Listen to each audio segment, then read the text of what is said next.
Hello, everyone, and welcome to the last day, closing it out almost. I feel like we should have rolled up in a. If this were outside, could have rolled up in a Rivian or something like that. But no, I thought that was a great setup. Just thinking of the importance of humanity in the context of technology as well. I feel like I can't remember the name of the book that he was just citing, but I think it's The Machine Sleeps. Great book if you haven't read it yet. But just to start things off, we're going to talk about the human side, we're going to talk about the tech side, we're going to talk about the marketing side. But just to get a quick show of hands out of curiosity, how many people here work for a brand? Okay. Agencies? All right. Tech companies? Oh, okay. How many people are just, marketing curious, AI curious, just here for the fun? Great, nice cross section. Because I think it's good to get that context to see where to bring some of these questions based on what everyone's kind of coming here to hear and wants to know more about. But maybe just for starters, just to give a little context. We always hear about AI as in some ways dividing us, in some ways thinking differently about interacting with machines and losing the empathetic part of what brings people together. I'm kind of curious too, but to take that on the flip side, would love to hear from each of you on what are some ways that AI has actually helped bring either your teams together or just foster connections in ways that you couldn't have maybe 2 years ago. Well, now that we're towards the end of South by, and although we've had a lot of AI conversations, I've also noticed that humanity and this idea of connecting is also a theme that's been running because, one, we are all connecting over discovering something new together, and that's been exciting. But I think we see a lot of potential for how AI is going to be delivering solutions, saving time, things like that, and that will lead to connection as well. So I'm Chief Marketing Officer at Samsung Electronics America, and I'm proudly telling everybody I'm an AI optimist. We're out there talking about how it's on all of our products and what it does, but this year we shared the concept of Samsung as your companion to AI living, and what that means is that AI working across our devices is going to offer time savings, family care, pet care, other solutions that are going to bring us closer together as well. So that's part of my reason for AI optimism is I think that this is an exciting time to learn how to use this new tool to do this, to bring humanity closer together and drive connections, things like that. Yeah, I love the start of the question because in many ways, as much as what we're going to talk about and how it can help us advance and do more in the marketing world, the first thing it did really to create vulnerability in the team. I think a lot of us that are either going through this journey or have gone through it or whatever is there's the start with fear, uncertainty, doubt. And it's all the things of is it going to replace my job? Do I want to do it?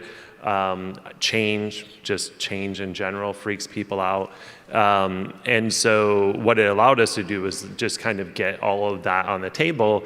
And in a world of go, grind, produce, it kind of forced a pause in the system and in the team to talk about feelings. And that was a really great place to start because it realized that it doesn't matter what level, what function, whatever you're in, it created a common sort of baseline of emotional readiness or lack thereof. So it was sort of kind of forced a moment of humanity in the team even as we started the journey. Yeah, well, it's interesting too thinking of this this angle of optimism. There's one of the films that was being screened here at South by was called the AI doc, and sometimes how I became I always say it wrong, but an AI apocalyptimist. And it's a great film if you guys haven't seen it yet. But the whole thing is this person that the filmmaker, the director is about to be a dad, and so it's him asking all these AI experts, the skeptics, the hyperscalers, the frontier model providers, on kind of the challenges. What are they worried about? What do we have to do as humans to better control things right now and make sure AI is working for us versus against us? And he kept asking people, would you even want to bring a kid into this world and stuff like that? And so, but I mentioned that, not to go on that train of thought, but I think it's an interesting question of the emotional side. When there is this time of optimism and all these ways of using AI for kind of whether it's for work or for life, and just a fun new set of tools. At the same time, it seems like there's worries about burnout, there's worries about kind of the psychological piece of this. Do you feel like your teams are still in that place of feeling open to talking about this stuff, or do you feel like they are in some ways worried that they're going to say the wrong, because we're 3 years into this hype cycle. Are people feeling like they need to know everything, or are there certain things you're doing within your companies to maintain that culture of openness and maintain the culture of vulnerability where maybe people weren't following along 2 years ago? Like, how do you maintain that fostering, like, long-winded question, but that openness, I guess, over time when some people are way ahead and some people are still figuring things out? We're all in from the top down, I will say, because our global CEO really, truly believes this is the future. And I think we are, at Samsung, in a little bit of a different place. We have to believe in it because our devices are using AI, and you need a device, period, to access the solutions. So we're in that space, which is why it's been great that it's been championed at the top. That being said, it doesn't make it easy. So I think that what I feel in the organization is there's an understanding of we should do this, we should learn this. However, the harder part is doing your other job, your first job, while you're figuring out how to use the tools, while you're implementing new workflows and processes that incorporate the new tools. After you baseline learned them, you got to learn them to develop the process. And so I think the challenge we're seeing is there's a lot of and happening right now. And that is exhausting, motivating, difficult, a lot of feelings and things at the same time. So I do think we're open to talking about it, and maybe that I'm hopeful that talking about it, because this is a really big shared experience for everybody too. There's all parts of all industries are kind of learning their own way, so that you've got that bonding opportunity. But it's true that even when you are an optimist, it's not an easy overnight cycle. Yeah, we, one of the first things that we did was we created an AI challenge on the team. And so it was just like there was no risk, right? Because it's not like, there was not some target like, oh, you have to do your job 50% faster now using a tool. Like, it wasn't like a threat sort of approach. It was very much like, this is a safe space to experiment. And we constantly are, and I'm constantly reminding the team that what's possible is evolving faster than what anyone can possibly keep up with. And so sharing is the other thing, that we, whether it's through Slack channels, whether it's through these AI challenges, whether it's through just any presentation they might be giving around, either a new campaign development or a media strategy or whatever, where and how they experimented or leveraged our new workflows and what came from it. So there's always like an educational process with each step so that it continues to foster that space of like, this is not about a perfect world. No one can know everything right now. But if you feel like it's safe to go on the journey and you're doing it as a collective, people are much more open to be vulnerable and share their learnings along the way.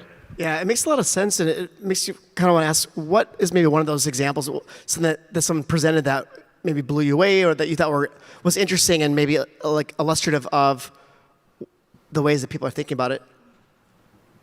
From our very first challenge we did, we had launched. By the way, hi, I'm Brian. I'm the CMO of Lyft Teens. Of Lyft. We launched a new product called Lyft Teens, it was. Actually, no, let me do Lyft Silver. Lyft Silver was the first AI challenge that we did. So we launched this new experience for older adults who are probably more tech insecure, but need to get out in the world still. And transportation ended up being one of the things that was the biggest barrier. So we launched this amazing new product. And that was our first AI challenge. And we gave the team a week to come up with something. And we had a campaign set to launch, but there were two individuals that worked together. What they came up with was just a better campaign, and we ended up launching it. So we like completely pivoted a couple weeks out from the launch of our campaign, and it was so impressive. Now, it was not fully generated, the creative was not generated using AI, but all of the tools and the insights and the go-to-market strategy and the media strategy and everything was. And so, I don't know, that was like one of the earliest examples where I think you saw people flip from uncertainty and maybe even doubt into, wow, my job could get really cool here really fast again. Yeah. Cool, thanks. Yeah, Allison, any examples from your end? We've done a lot of work in the CRM space where we're using agents and tools to help improve processes there. And the very first one that we built was actually an agent that helped you assess email subject lines, what was working, and then help write new subject lines, because low-hanging fruit is kind of where we've started, is so important so much in this area, but then the very, very first place is something that was manual and took time. And when we rolled this out, the marketing teams were like, I was surprised how excited everyone was, because in minutes, hundreds of subject lines. That doesn't mean you're going to use them all, but everyone's like, I see the potential for this starting point. Then that moved into an agent that actually manages the content of the email, or evaluates the content of the email itself. And I'll admit, subject line, I was like, cool. Looking at the content, that's when I was like, whoa, everybody needs to see this right now, because this is the dream that I've had as a marketer. We've been printing them out and sticking them on the wall and writing the KPIs and doing them. It's in a tool. And so there's been a lot of improvement in that space. And I think those little use cases, then we've applied to a lot of the analysis. We're improving. Those were internal, help our marketing teams work better, but then externally, consumers are getting a better email experience too, because we're doing send time optimization so that we reach you when you want to be reached. And all these little incremental improvements are starting to add up to a better experience on a longer term goal of, I think this is the year that we're going to get so much closer to hyper-personalization at scale than we've been talking about it for a while, but we're finally going to start realizing a new level. And that's, I think those are exciting examples. That was interesting. It reminds me of, I think it was in 2023, I remember wishing that there was, maybe it was before, but like wishing that there was a tool where I could analyze a ton of documents using LLMs and chatting with them and analyze whether it's PDFs and research notes. And then Google ended up making something pretty similar to what I had in mind, Notebook LM. Yeah. And I remember just being blown away when that launched, and just such a useful, even as a journalist, it's a lot of good tools there that help with things other than the writing side of things. Like I can see how that's useful. It's nice. In other words, it's nice when you have like a wish list of things and all of a sudden, ta-da, it happens. Yeah. But I'm kind of curious too, with that in mind, how is it changing the ways you think about measurement, for example? And everyone talks about kind of how that's changed, whether it's KPIs, like measure things that haven't been able. It's not just measuring things that you've already been measuring, but things that weren't even measurable before. Are there certain things that you're noticing that you are changing for metrics, or things you wish you could better quantify but you can't yet? Measurement is such an interesting area. Curious to see what you think. I don't think we've created new measures yet. We're trying to automate things better so that you have better reporting and access. The bigger thing that we have changed in this space is we at Samsung earlier, actually it goes back to Q4 of last year, stood up a media center of excellence, because we realized that the media tools are changing, I think, from where I sit as a marketer, faster than anything else in the marketing space. Is the likes of what Google is doing, Meta is doing, what everybody is doing is getting exponentially better because of AI. And we said we need people internally to understand this space better. And so we did reorganize our media teams to say we need more measurement people, and we need a different structure where the center of excellence becomes the expert in the evolving media landscape across some of these tools. And so that is at the early stages, but we've reorganized this group in order to get better media efficiency and effectiveness. An early indication is that this has moved in the right direction. We're seeing plus 20% or more in ROAS in some of the products, and media products in this case. But I do think there's going to be more opportunity coming in measurement, and I look to the creation of performance marketing as like the last significant measurement change, because the way you can measure performance marketing and how quickly you can do that has put demand on the rest of the space. But we're still having conversations like, what's the ROI of this PR article? And I'm like, no, it's not like that. So I think there will be more innovation, but we're still in the set ourselves up to fully maximize what's there phase. Yeah, I totally agree. I mean, for right or wrong, like it's not about invention of new KPIs or metrics yet. It's really, I think the power right now is helping teams and myself think about the capacity of what's possible for an individual or for a team to do that they couldn't do before. Either from, to your point, like taking and aggregating vast amounts of research knowledge, and over time, whether it's on a specific topic or audience, whatever, and use that to help inform smarter, wiser either TAM analyses or insights into like how to be more relevant and personalized and human for our audience.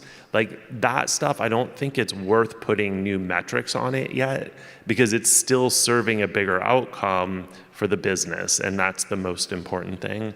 I do think that's going to then change over time. Like we'll have much more advanced like full funnel, like connective measurement to help understand our media mix against an individual, sure. But I think personally, like we're not quite there yet. You know, there's time. Sure. Yes. Plenty of time. Yeah.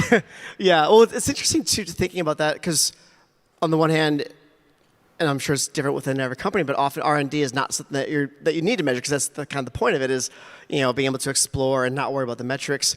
Are you seeing your teams, especially on the marketing teams, maybe investing more in R&D, whether that's in budgets for different tools you want to vet, or programs for people to go learn about these? I'm just kind of curious, like, are you seeing, and also, I mean, did you even have an R&D budget within the marketing team, previously? And do you now? We have like training and development budgets. One of the interesting things, so I was with a group of CMOs a few weeks ago talking about sort of like principles to help us all kind of leverage. And one of the things was like for every dollar you invest in new AI tools, you need to have $2 to $3 in training set aside as well. So like just as you're thinking about budgeting for this, like the training and development part of it is so critical, and it takes money. And so just making sure that the total investment is there as you analyze sort of like new tools that you're bringing on and things like that. I don't know, does that help answer that question? Yeah, Allison, do you want to add anything to that? I think it was an interesting setup to think of marketing budgets as R&D tools, because I had not considered it that. But I like the framing. We are investing in new tools in I will say, kind of pilot before you go all in. I think a lot of our thinking right now is, let's set some money aside for tool A, see how it goes. I'll be ready to invest more if it's paying off, but I think right now we want to explore what the best options are. And so that's a little bit of our research and development, is seeing what works best for the team, because we don't know. It's great when you're pitching us that we buy into the promise, but we have to use it, we have to see the results, and then we'll be ready to invest more. I'll add an example of something that we did recently, which maybe falls into this camp as well. And this got me really excited, partly because this is something that came from the team, and it came from the team that was probably the most skeptical as we started entering in this dialogue of like, how do we reinvent workflows? And they came and asked for seed funding for this idea to take a brand photo shoot. And first of all, I should say, like, while we are a tech company that helps people get places, transportation, we serve human beings. We serve drivers and we serve riders. Like that at the core for us motivates, and we are obsessed about how do we constantly serve them better. So we have a rule right now where we will not use AI tools to create people, because people are really, they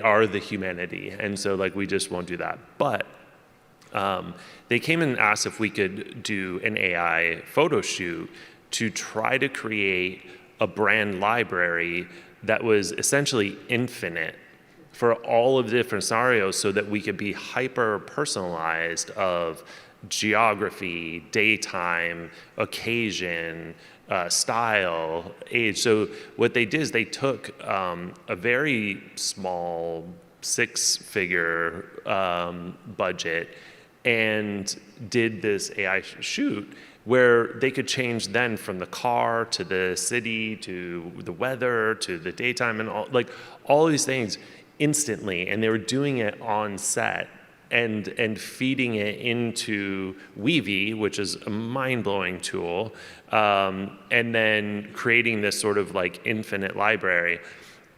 What it also required is reinventing things like business affairs and like contracts with models and contracts with photographers and there are so many secondary and tertiary consequences of this, but in many ways that was R&D to figure out, could we replace what a year before we had spent like, a 7-figure photo shoot for the brand library with far fewer assets on. Like, they've reinvented how we can do personalization of humans at scale. And like, it's just, this is some of the stuff that like, can we measure efficiency? Yeah, but it's not the point. The point is like, we can be much more relevant to our customers tomorrow in a way that we couldn't yesterday. That's interesting. So I live in New York when we had the snowstorm a couple weeks ago. So you could very quickly in real time like create some assets for the snow has your car full and you can't get out of your spot. Get a lift. Yeah. There was snow in New York. We hadn't heard that. Yeah. Who would have thought? And I'm from Minnesota, the land of snow, so I'm loving it. But yeah, Alison, you're going to say something? No, I was going to say it's a great example to see that has come to practice, because we're in the process of having similar conversations about getting to that stage. Where we have landed is you create guidelines for what you were comfortable doing, and then you test those guidelines and see, what, this was the right idea, but now we need to evolve it. So there's so much work that has to be done to be, I think, ready to realize that vision, but we're having similar conversations. So I love that example, as I think a lot of the Gen AI solutions in particular are going to be to solve low-hanging fruit, like different scenarios and different contexts, before it completely evolves creative space. Yeah. So it's interesting, on the one hand, it's interesting thinking about these kind of more personalized campaigns at scale, digital campaigns and whatnot, but I'm thinking too that, I know that Samsung has a lot of keynote events, Unpacked, for example, and like Lyft, you have like a lot of events throughout the year. So is it changing the way that you guys are approaching, say, like these tentpole marketing events, as well as the kind of the year-round kind of campaigns? I don't think we're thinking about it as events so much as the whole marketing cycle, because those are very big moments for us. CES and Unpacked are huge. Yeah. And then we just went through an Unpacked event where we talked a little bit about how it was interesting. This was the first time, it wasn't AI specific, but we showed that the whole thing was shot on a Galaxy S26 Ultra device, and turned one camera on another camera to show that we were using our devices to film and live stream. So little moments like that, the tech is improving to a point that you can, tens of millions of people watch this live. And so to us, it was an important proof point that your device works so hard, because we were technically on the stage talking about all the AI advancements, but there's a real hardware component too. But back to the question, instead of thinking about how AI is going to improve events, it's really looking across the marketing, the whole 360 of the plan, the strategy. And I think a lot of the benefits are going to come from those upstream things like tools for analysis and organizing and structuring briefs and saving teams time. Because I think we all have the hope that time saved in one place will be applied well in another place. Yeah. So we've talked a bit about more broadly how it's changing teams and the companies and whatnot. But I'm kind of curious, just to kind of zoom into each of you in your roles. What are some ways that you're using some of these tools in your day-to-day? And I'm just kind of curious, what are some certain workflows or certain things that tools you're gravitating towards?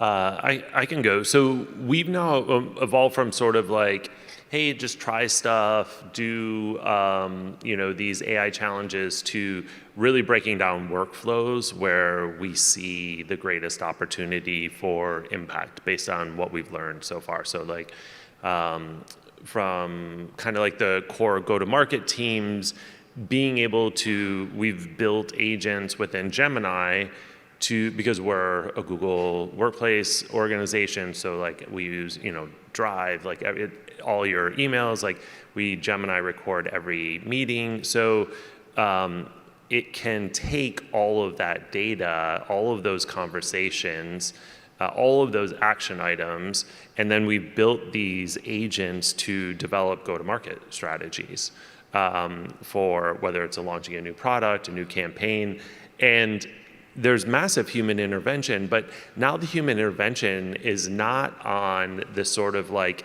administrative aggregation and seeing like, did I find every document? Did I attend every meeting? Did I hear every conversation the right way? We're able to use Gemini and building these gems to actually just do that part of it. Then the marketer can then apply the human experience brain to it and say like, is this right? Is this what we actually want to do? And make adjustments. So both the cognitive workload is exponentially greater than had it been, the marketer doing it on their own. And of course, the speed is so much faster. So like that's like one of the areas where we're able to then get into speed to market so much faster using Gemini and just as like a Google Workplace. They did not pay me to say this, by the way. Like this is just circumstantial. And then there are other tools like I said, like from the creative workflow perspective, especially from photography, from even sort of like generating video from photography.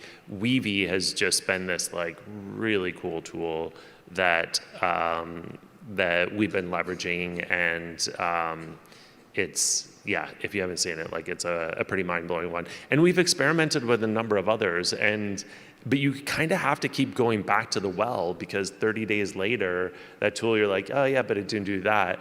And then all of a sudden it does it 10 times better than the other tools that are out there 30 days later. So it's a constant iteration for us, at least right now, of what we're using. And then I wanted to talk a little bit about our overarching philosophy of how we're approaching tools, because it applies to now internal marketing operations as well as device updates. Because one of the things that we announced with the S26 was that we've previously had Gemini integration, have now added Perplexity. And this is a part of our thinking that there are things that we can do well. We were talking backstage, we have an internal LLM that a lot of the agents that I talked about earlier were built on our internal LLM. So that is, as a tech company, that was a place that we started, but then we also know, as many go through the question of do you build, do you buy, we like to partner with those who are bringing resources or bringing opportunities to do it better, which is a philosophy that we brought to the phone. We're bringing to other appliances as well. At CES, we shared Gemini is now reading powering the camera inside your fridge. So Vision AI, when we started, recognized a limited number of ingredients, but you partner with Gemini, who's also not paying me. This is, there's a thing that's happening. They did not sponsor this, but it's been so interesting that all of these partners have leaned into, they have different capabilities that are better at those different times. And on the S26 devices, there's an element of multimodality where it pulls for you, and then there are other ways that you can set and select. But it is, I think, part of a bigger vision of we always want to deliver the best, and internally, externally, finding what the best is a whole other work stream. Yeah. Well, yeah, even on the note of the best, it's interesting thinking of, all the LLMs have their pros and cons and whatnot, and there's been a lot of talk around, Anthropic's Claude Sonnet, for example, being really impressive. And I mean, Anthropic's been obviously in the news for other reasons lately because of all the DoD stuff. But I'm curious. But it's interesting too of as these models are changing. There are certain tools that are great with Gemini, and there's certain tools that are great with Claude and OpenAI. How is this changing the way you're vetting tools? What's going to be right for marketing? Because I know historically, and I'm sure it's different with every company, but often it might be the enterprise tech division of a company that's choosing tools that the marketing team has approved to use. And I know that Gartner's done some research on this, where it's often that sets the marketing team up for failure because they're giving a tool to use that they don't want to use, don't need to use, and then they're saying, well, this is why we're not getting the ROI out of this. So I'm kind of curious, is the kind of the AI race overall allowing you to maybe have more of a say in tool selection and even vetting, say like Claude versus Gemini versus ChatGPT? So we have put together a very multidisciplinary task force, I will say, that is working on exactly this. And so we have carved out a team that is we call them the transformation team, the AI transformation team. They are full-time in this capacity, but they're just a couple of people doing that. They're in all of the divisions, all of the functions, marketing, finance, customer service is huge for us. So the e-com, every single HR, every single team has put what we call the AI crew together. And so now there are people from my team who sit in this task force, and it is not an insignificant amount of time. I will say it's more time than I was promised when I was asked to give 3 people to the task force. But then on top of that, when we said, please give 3, I had to cut it because I had so many hands come up that there was so much interest inputting into this. And we've gone through this process of step 1 was list up every scenario that you want to explore, and then they're culling and vetting and getting down to prioritization and then where we're going to go. So I think this is where we're going to start to see much more change at scale, is because you do have every single team, legal is there too. Yeah. They're all on this task force together. And I think that's how you're going to drive organizational transformation, is that no more decisions in silos. Everybody's got to come to the table. Yeah, we're doing something similar where it's like we have the central team. Their primary, the first order was to not try to solve for everyone with every tool, was to more create like criteria by which we could accept a tool to be piloted within any different group. And then of course, like constantly sharing what tools are automatically available because we've built them as kind of like enterprise solutions. And to not make sure to dismiss those just because they're enterprise solutions that they couldn't work for your specific use case. So we're kind of doing a little bit of both, where sort of central guidance and governance while allowing for each function to kind of like run at speed to solve for their, their own unique use cases right now. Sure. So we've talked, with all those examples, a lot about these internal uses and whatnot. I mean, given that the talk is all about connection with audiences and humans, we still exist, but it's interesting too. Like, I'm kind of curious, how are you thinking differently about, let's say, like connecting with audiences? So, like, I know like a lot of companies have different generative AI tools for audience segmentation, finding audiences, or certain things, chatbots, or like contextual targeting. I'm kind of curious, how has this changed the way you're interacting with consumers, whether they're people that already use you, say I'm in the Lyft app and I'm chatting with a driver or whatever else. But like, would love to hear a bit more about how each of you are thinking differently about audiences and connecting with them. Yeah, I mean, I'll pick up on the customer support one. I mean, this is like huge, and one of the first areas where we run a 24/7 live marketplace of people, going and coming places. So things happen, we've always had the philosophy that like things happen, but like resolving it is what builds like a human brand relationship. But it's hard to do at scale, with fully humans. And then, sort of chatbots, which I think are probably one of the worst inventions ever for brands, because it was just like responding to a question based on some pre-prescribed script.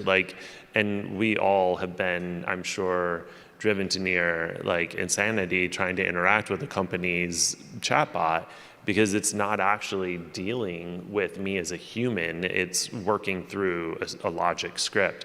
And so we actually, with this one, we actually worked with Claude and AWS Bedrock to build an actual intelligence agent. And so now what that agent can actually do is it understands real-time context of ride, what happened, the person, their history, driver, and all of that stuff. We've created positive resolution. 87% of resolutions are now happening under 3 minutes, which is like a massive improvement, both in the fact that we're getting to resolution, but also that it's positive and the speed to getting it done. So we're not burdening the customer who like something is happening with taking more of their precious time. And so I think that's one of those examples where it is like the intention is very human, and it's about care for the customer. This is just, these tools have allowed us to now do it in a way that actually represents our intention and not just efficiency. I was going to go human in a different high-touch audience direction. One of the things that we're most proud of is our Samsung Solve for Tomorrow program, which is an annual STEM competition for students in grades 6 through 12. The brief is use STEM to solve a problem in your community. Go. That's it. So we're 16 years into the program, and one of the things that's been really cool is tracking 16 years of projects. The students in year one started with a lot of like, put on your high water waders, go out to the local water source, check the pH, are there chemicals, are there not? Last few years, we have seen a lot of AI-driven projects. And our students these kids are middle school and high school. They're incredible with the ideas that they're coming up with, things along the lines of 2 of last year's winners who used AI, where one was a wound care solution acknowledging doctor shortages, so you don't have to go to the doctor. Your doctor can monitor your wound remotely, and these are insights that are found by high school students.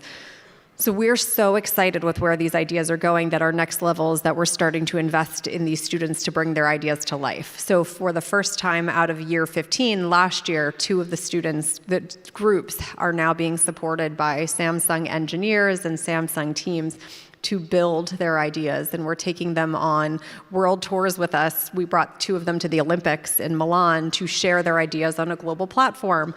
And so this is, we think, a really important way to talk with audiences. Back to, I think we set up at the beginning, there's a lot of trepidation, there's a lot of uncertainty, and we collectively feel that there's so much good that can be done in the world that creating a platform for students and audiences to use their own technology.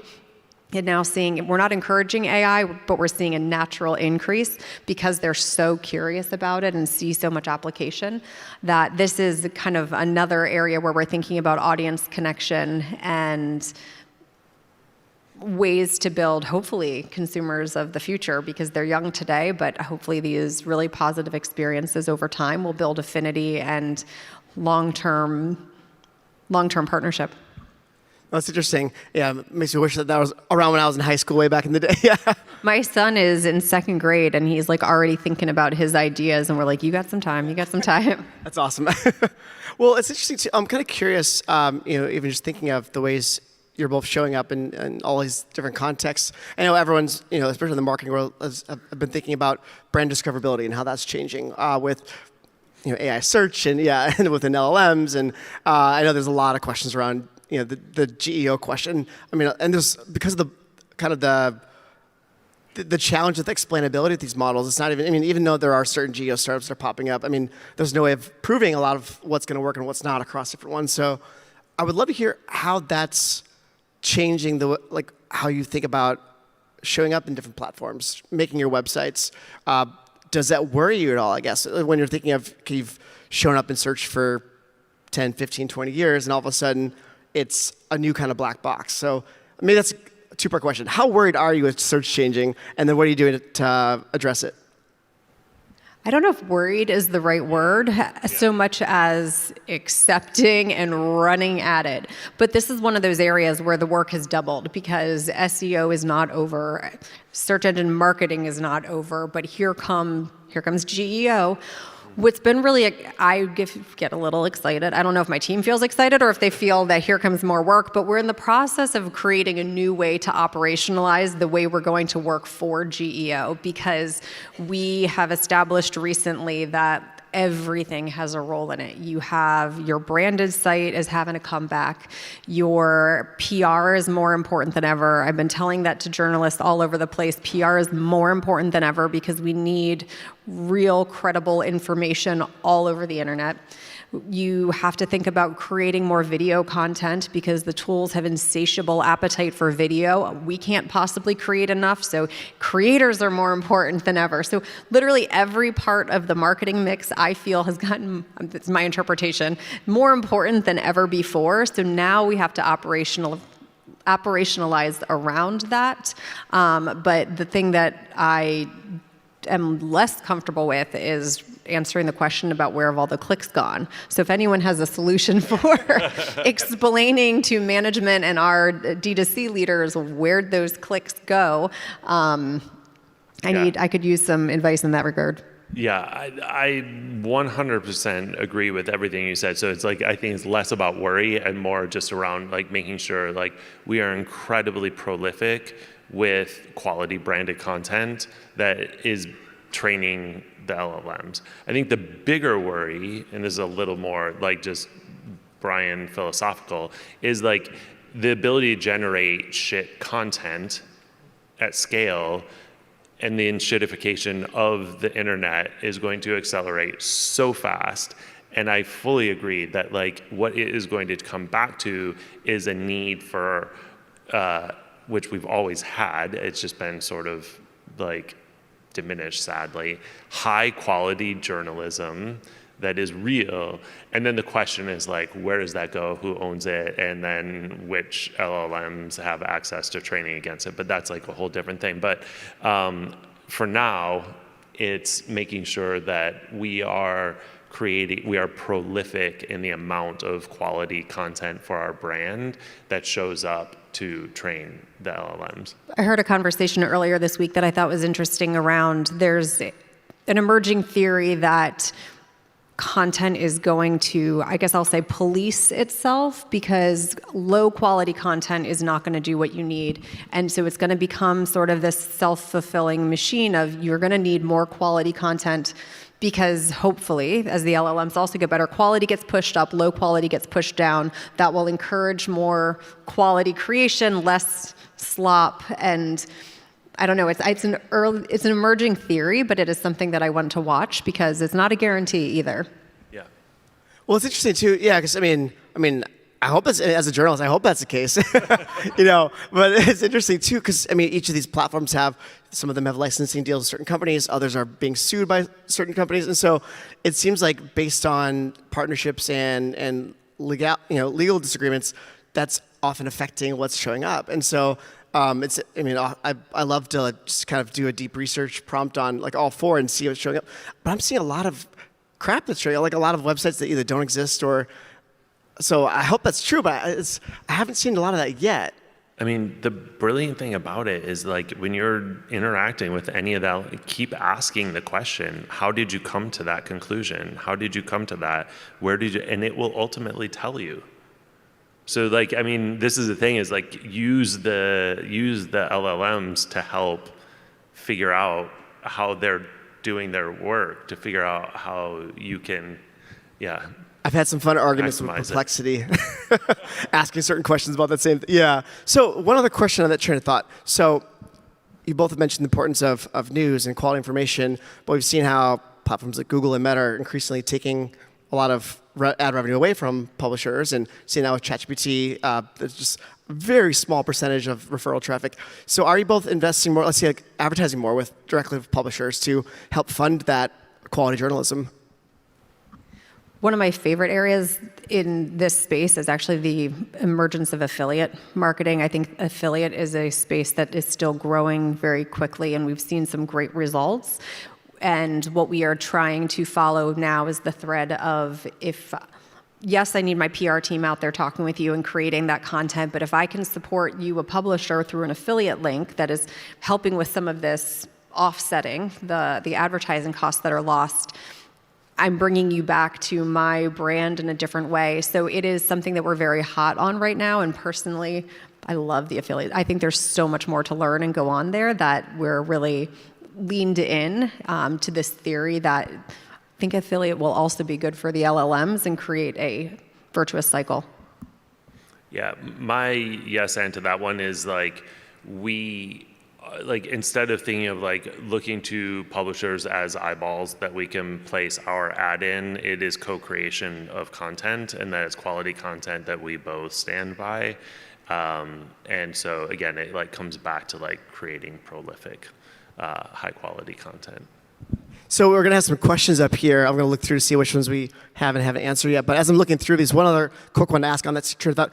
Are either of you creating to market to agents yet? Because I know that, speaking of agentic marketing and agentic commerce, and like Google's been doing a lot with this with UCP, for example. Are either you? We'd love to hear like your strategy is for marketing to agents, or does it feel too early for that still? I think it's something we're aware of as it is potentially emerging, but I can't say that I'm not putting an agent as one of my segments or audiences yet, but I think it's the next area that we need to be focused on learning. Back to the point, there's so much learning to do simultaneously. Yeah. Cool. Thanks. So let's see here. I'm reading and listening at the same time here. So let's see. What do we got? We got okay, yeah. So we got a question here from Heather saying, I don't know if I'm supposed to read the names or not, but what's a real example of where data told you one thing, but the human instinct told you another, and you chose your instinct? Great question. I had a lot of data questions, so I'm glad you asked that. I'm trying to think of a specific example, but this is at the heart of like why this is not about like human versus machine. It is human and machine. And like I just hold, and this is not original thought, it was, and I can't remember who I can attribute it to, but if I could, I would. But it just, the notion of this being about an expansion of capacity and capability of workforce. And so, the example that I use, there was someone on the comms team who, used one of our tools to write a press release, and they were like, it's just terrible, like it's not gonna be good. And I'm like, okay, imagine that was in, day one of a junior comms person that came in, and you gave them no context, you just said, write a press release for this thing, and you came, would you fire them tomorrow? Because they wrote one, you're like, no, you would give them feedback, and you would give them more information, you give them more tool, and then you would tell them that you would expect it to be better next time. And that's exactly what this is all about, is like really thinking of the expansion of the team, but there's always human judgment in this. Like, is this right for the brand? Is this right for the brand in this moment? Is this right for the team? Like, there are so many different decisions that we make all the time as leaders at different levels, and you still have to do that. Like that is still, I think, the most critical part of the job. I guess maybe a follow-up to that, because I guess that makes sense with the writing side of things. But I know there's so many issues around hallucinations with even the data, or even be able to calculate certain things, or even predictive modeling, where it says, hey, well, this is going to be something to look into. But I'm just kind of curious, do you have people that are checking those numbers to make sure that the data is actually correct as well? I would say to add that, the thing I've been thinking to this question is data is just data. You have to apply a learning or an insight or something, and then as we get through the process of starting with data and ultimately getting to a marketing activation, a lot of humans have touched it to make it something more beautiful, more compelling. We did a campaign last year that we called Smart Things Meets Home AI, and the idea was this was part of our Samsung We're Better Together platforms of your phone plus your washing machine turns your washing machine into a time savings device, and that time allows you to get out the door faster. And so that was the higher order of the campaign, but it started with data for how are people using their products, and then you apply an insight, and then ultimately we work with Crispin as our agency. They made it into this beautiful work of art that was incredibly high performing for us. And so we're back to data. Data's just data. I can't think of an example either where it led us astray, because there's always a level of humanizing and thinking it through before you use it. Sure. So pull another question here that made me think of another question I meant to ask earlier around how's this changing agency relationships, for example, and how you work with your agencies. As I'm looking through these, funny enough, there's actually a question on there about value of high, advertising agency shift. Great. So I get to ask my question, and also I ask the audience question. So the question here is from Herbert. Where do you see the highest value role of advertising agencies shifting, and should we double down on now? And what should we double down on now to stay indispensable? So that's a great question. I'm kind of curious too. Like, what is changing with your agency relationships?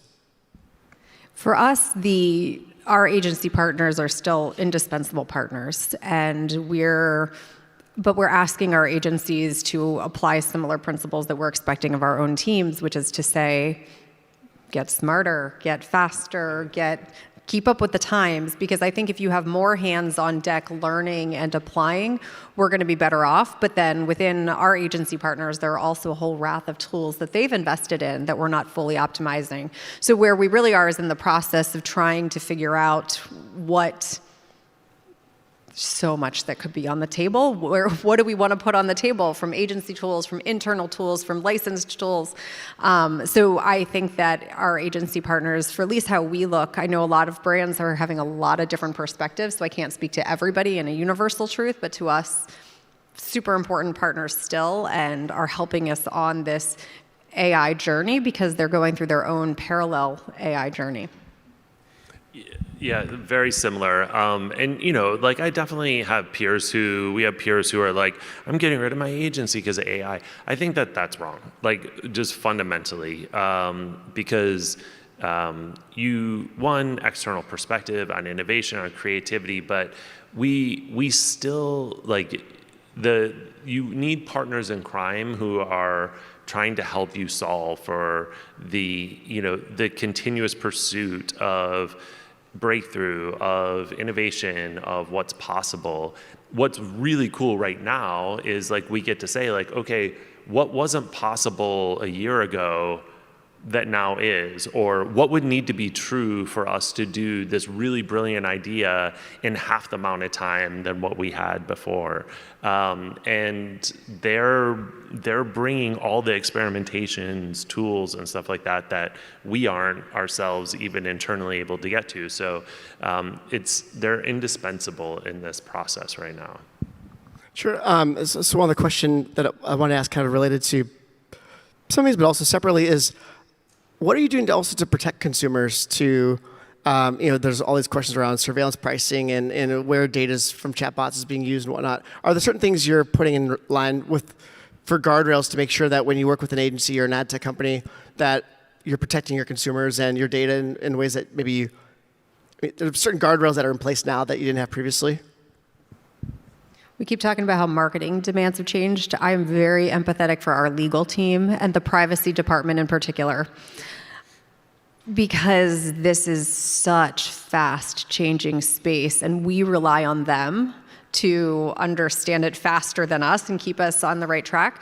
So one of the things that we've been joking about is that my big data lead now has a law degree because he has spent so much time with that team. But big data within Samsung sits within my marketing org because the objective of data is to do better marketing. And to us, it is privacy safe, protected, only used as you have dictated that we are allowed to use it, and those principles will stay the same in an AI world and forever as far as we are concerned, but it has been really important to work with our legal and privacy teams too to make sure we're on top of everything.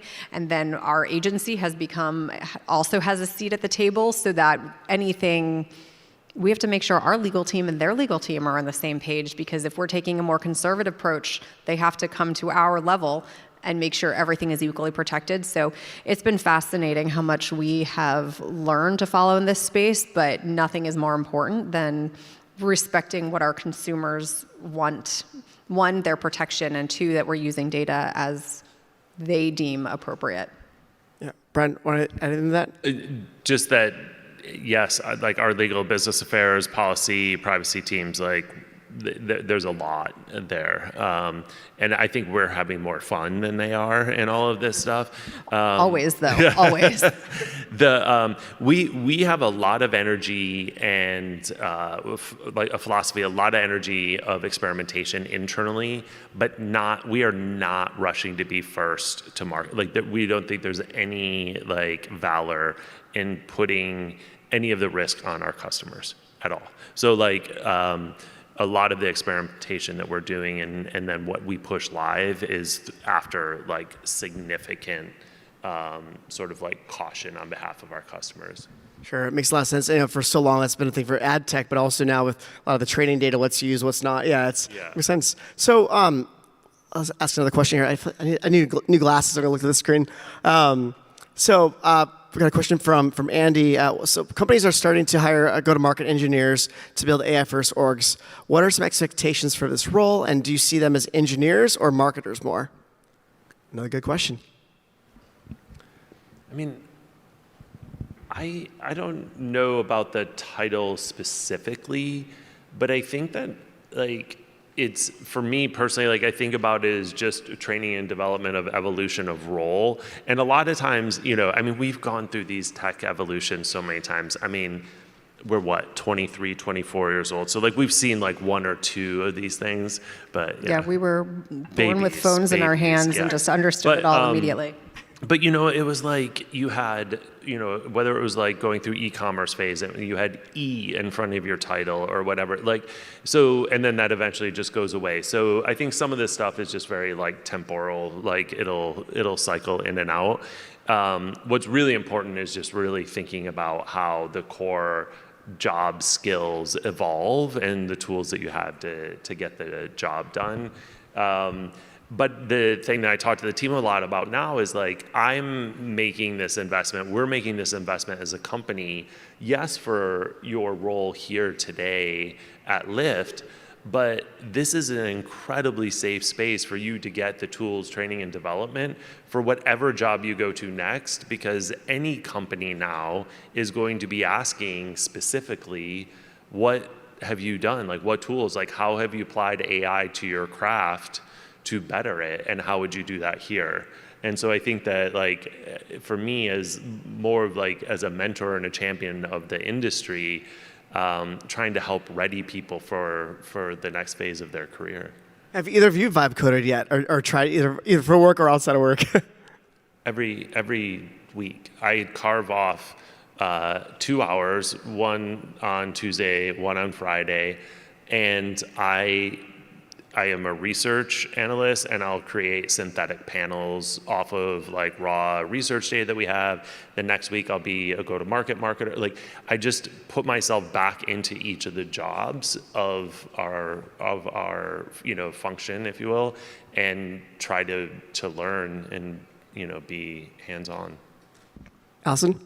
I love what you're doing because I gotta vibe code more. So I will tell you, I've spent more time thinking about the organization and the structure, but my son's out there vibe coding. Like we're literally we talk a lot about AI at home, so there's a lot of natural curiosity at the dinner table. Pull back on the work talk. Sometimes maybe it's an opportunity area for me, but I do think that there is a lot of curiosity, and I'm so excited for finding time for learning too.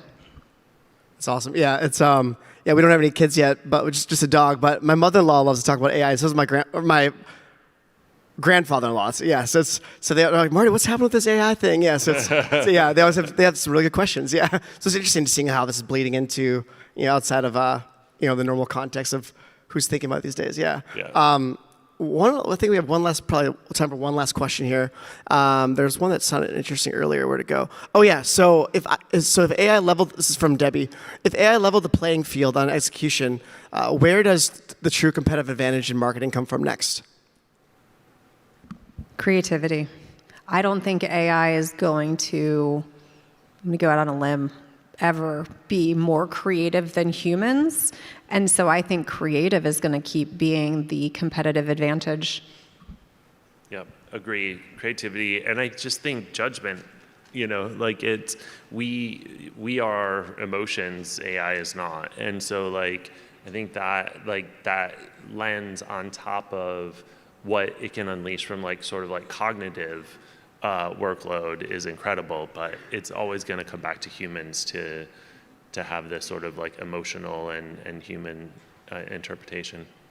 And that's a good place to end on. There's so many more questions we could go through, but we do not have time. So thank you both for being here, and thanks to the audience for listening. Thank you. Thank you, everyone. Thanks for coming.